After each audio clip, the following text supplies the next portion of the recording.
خبروں کا سلسلہ آگے بڑھاتے ہوئے آپ کو بتائیں کہ اپڈیٹ کریں۔ نیدرلینڈز میں غزہ کے شہید بچوں سے اظہار یکجہتی کا منفرد انداز سامنے آیا ہے۔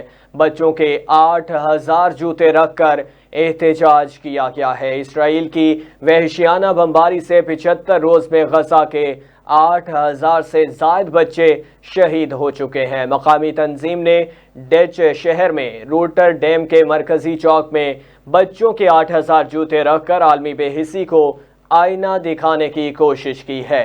اقوام متحدہ کے ادارہ برائے اطفال یونیسیف کا کہنا ہے کہ غزہ میں پینے کا صاف پانی نہ ہونے کی وجہ سے آئندہ دنوں میں متعدد بچوں کی ہلاکتوں کا خدشہ ہے۔ یونیسیف کے مطابق غزہ میں بچوں کو ضرورت کا صرف 10% پانی میسر ہے۔ غزہ میں بچے ان کے خاندان غیر محفوظ ذرائع سے آلودہ پانی استعمال کرنے پر مجبور ہیں۔